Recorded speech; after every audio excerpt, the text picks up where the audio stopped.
पूरे मामले को पढ़ेंगे। ठीक है, ये हम पॉलिटी से रिलेट करके पढ़ेंगे और यकीन मानिए दोस्तों, हो सकता है कि पॉलिटी में आगे चल के इससे रिलेट करके कोई क्वेश्चन बनाए। ठीक है, चलिए समझते हैं। सबसे पहले जानेंगे कि राहुल गांधी जी की जो सदस्यता थी वो किस तरीके से रद्द की गई है। ठीक है, इनको 2 साल की सजा मिल चुकी है और ये दो साल की सजा है वो किस तरीके से मिली गई है और इसमें मानहानि का प्रयोग किया गया है और पूरा मामला क्या है, कैसे होती है किसी सांसद या विधायक की सदस्यता रद्द। खत्म, bye bye, tata, goodbye, गया। ठीक है, जनप्रतिनिधि अधिनियम 1951 के तहत किस तरीके से सदस्यता का निर्धारण होता है, ठीक है, उसको समझेंगे। क्या अब उनके पास में कोई विकल्प है, क्या 2024 के चुनाव में लड़ पाएंगे। ठीक है, इस पूरे मामले को हम एक एक करके समझते हैं। ठीक है, यदि वीडियो अच्छी लगे तो हमारे चैनल को लाइक करें, शेयर करें और सब्सक्राइब करना न भूलें। ठीक है, जय हिंद, नमस्कार साथियों, स्वागत है आपका अपने YouTube चैनल ग्रेट पाठशाला में। दोस्तों, आज का जो वीडियो है वो है किसी भी संसद के सदस्य या फिर विधानसभा के सदस्य की सदस्यता किस तरीके से हमारे भारतीय संविधान में रद्द की जाती है और क्या क्या उसके लिए शर्तें रहती हैं, किस तरीके से उनका पूरा प्रक्रम चलता है। जैसा कि आपको पता होगा कि दोस्तों, हाल ही में जो हमारे राष्ट्रीय कांग्रेस के सदस्य थे राहुल गांधी जी, उनकी सदस्यता जो कि 2 साल की सज़ा के कारण उनकी सदस्यता समाप्त की जा चुकी है, रद्द की जा चुकी है। ठीक है, क्या है उनका मामला पूरा, उसको समझेंगे। क्या वो 2024 के चुनाव में लड़ पाएंगे, क्या उनके पास में अभी विकल्प है या फिर नहीं है, पूरे मामले को पढ़ेंगे। ठीक है, ये हम पॉलिटी से रिलेट करके पढ़ेंगे और यकीन मानिए दोस्तों, हो सकता है कि पॉलिटी में आगे चल के इससे रिलेट करके कोई क्वेश्चन बनाए। ठीक है, चलिए समझते हैं।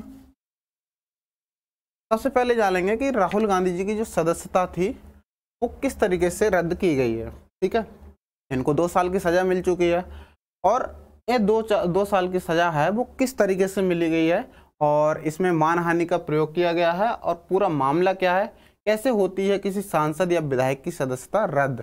ठीक है, जनप्रतिनिधि अधिनियम 1951 के तहत किस तरीके से सदस्यता का निर्धारण होता है। ठीक है, उसको समझेंगे। क्या अब उनके पास में कोई विकल्प है, क्या 2024 के चुनाव में लड़ पाएंगे। ठीक है, इस पूरे मामले को हम एक एक करके समझते हैं। ठीक है, यदि वीडियो अच्छी लगे तो हमारे चैनल को लाइक करें, शेयर करें और सब्सक्राइब करना न भूलें। ठीक है, दरअसल जो हमारे राहुल जी हैं वो केरल के वायनाड लोकसभा सीट के सांसद थे। ठीक है, जिनको 2 साल की सज़ा मिलने के बाद में इनकी लोकसभा की सदस्यता रद्द की जा चुकी है। ठीक, ये क्यों की गई इसको समझते हैं।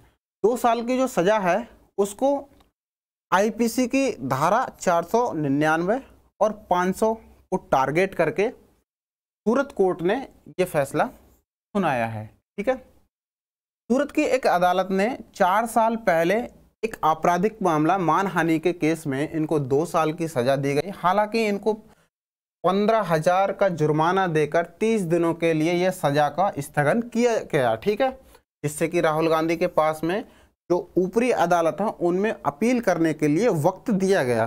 ठीक है, यदि वो अपना अपील से सज़ा को माफ़ करा लेते हैं या फिर निर्दोष साबित किए जा सकते हैं तो ऐसे में क्या हो गई, उनकी जो सदस्यता है वो बरकरार रहेगी, अन्यथा आगे देखा जाएगा। ठीक है, ये तो थे जो सज़ा थी उसको टारगेट किया गया था आईपीसी 499 और 500, बहुत पूछा जाता है। ठीक है, उसके बाद में जो लोकसभा की सदस्यता रद्द की गई उसमें टारगेट किया है भारतीय संविधान के अनुच्छेद 102 का सब क्लॉज 1 और जनप्रतिनिधि अधिनियम 1951 के तहत ऐसा किया गया है। ठीक है, दरअसल मामला क्या था, दरअसल मामला आज से 4 साल पहले 2019 का है। कर्नाटक का चुनाव चल रहा था। चुनाव के दौर में सभी को पता है कि सभी नेता अपने अपने वोट पाने के लिए चुनावी रैलियां करते हैं और भाषण भी देते हैं। ऐसा ही राहुल गांधी जी के साथ में हुआ। उन्होंने भाषण में कहा, मोदी सरनेम को लेकर कुछ मामला था और क्या बोला राहुल जी ने कि नीरव मोदी, ललित मोदी व अन्य मोदियों के नाम लेते हुए उन्होंने कहा कि चारों चोरों के नाम मोदी ही क्यों हैं।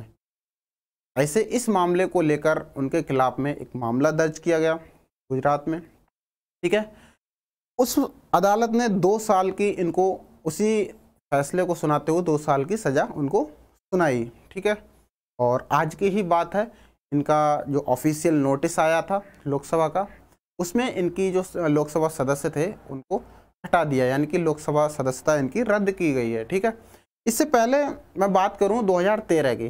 2013 में दोस्तों एक ऐसा अध्यादेश आया था जो कि कांग्रेस की सरकार थी और पीएम थे डॉक्टर मनमोहन सिंह। बहुत अच्छे पीएम थे, बहुत अच्छे इकोनॉमिक्स थे, ठीक है, अर्थशास्त्री थे और हमारे गवर्नर भी रहे थे। ठीक है, तो उनने उस आदेश में था, अध्यादेश था, उसमें था कि कुछ शर्तों के साथ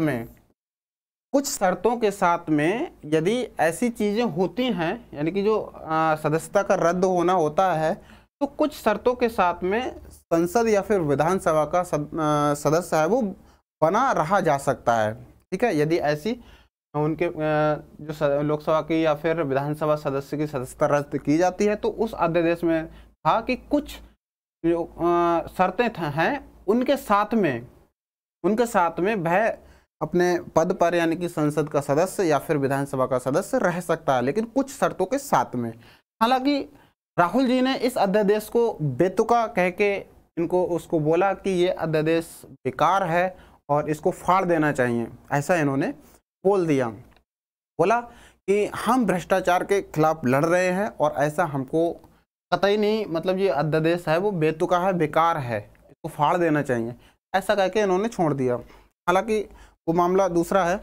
ठीक है, तो ये जो मामला था वो 2019 में मोदी सरनेम को लेकर मामला था। पूरा प्रकरण यहाँ से समझ में आया कि क्या मामला था और क्यों इनको सजा मिली। ठीक, आगे चलते हैं कि इनको जो सदस्यता रद्द की गई वो किस लिए की गई। ठीक है, कैसे होती है संसद और विधायक की सदस्यता रद्द। भारतीय संविधान में 3 प्रकार से जो सदस्यता है वो रद्द की जाती है। ठीक है, सबसे पहला है संसद के सदस्यों की जो सदस्यता है उसकी रद्द है वो 102 के आर्टिकल 1, यानी कि सब क्लॉज 1, अनुच्छेद 102 के सब क्लॉज 1 में की जाती है। और जो विधानसभा के सदस्य यानी कि विधायकों की जो सदस्यता रद्द की जाती है वो 151 आर्टिकल 151 के सब क्लॉज 1 में की जाती है। कैसे की जाती है? या तो इनमें से कोई भी सदस्य लाभ के पद पर हो, ठीक है, या फिर इनमें से कोई भी सदस्य दिमागी रूप से अस्वस्थ हो, ठीक है, या फिर दिवालिया हो, या फिर वैध नागरिक, भारतीय नागरिक ना हो।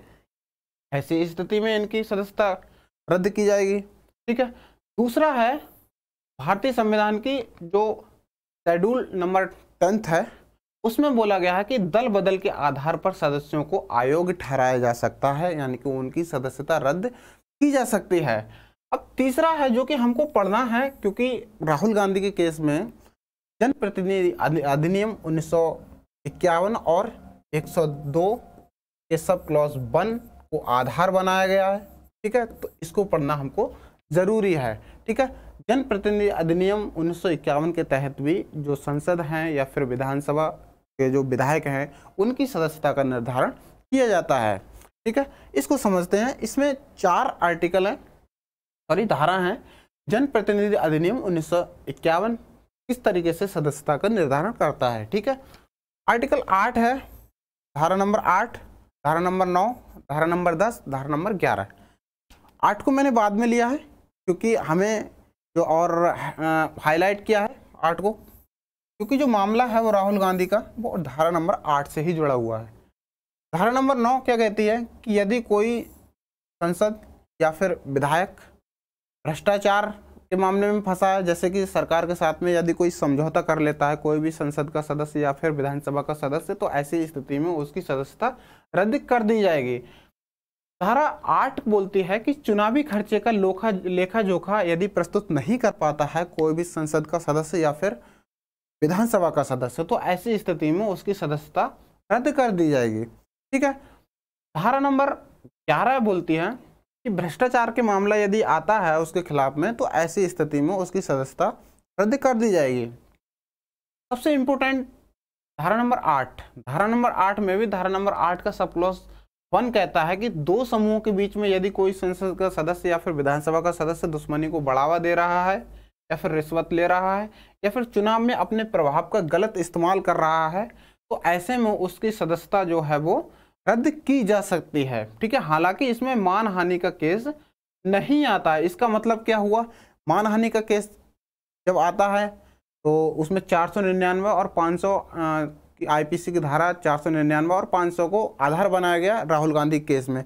जब ये मानहानि का केस इसमें नहीं आ रहा है तो राहुल गांधी केस में धारा नंबर 8 का सब क्लॉज 1 भी नहीं आएगा। ठीक है, अब धारा नंबर 8 का सब क्लॉज 2 में बोला जाता है कि जमाखोरी यदि और मुनाफाखोरी या फिर खाने पीने की चीज़ों में मिलावट या दहेज निषेध अधिनियम के तहत दोषी करार दे दिया जाता है और 6 वर्ष की उसको 6 माह की सज़ा मिल जाती है तो उसकी सदस्यता क्या है, रद्द हो जाएगी। ठीक है, उसके बाद में सबसे ज़्यादा इम्पोर्टेंट क्या है, धारा नंबर 8 का सब क्लॉज 3। ठीक है, इसमें बोला गया है कि यदि किसी संसद के या फिर विधानसभा के सदस्य को 2 वर्ष या उससे अधिक की सज़ा मिल जाती है तो ऐसी स्थिति में, हालांकि ये निर्णय सदन के स्पीकर का होगा, ऐसी स्थिति में कि जिस दिन से दोषी ठहराया गया है, यानी कि जिस तारीख से दोषी ठहराया गया है उसी तारीख से वो आयोग घोषित कर दिया जाएगा।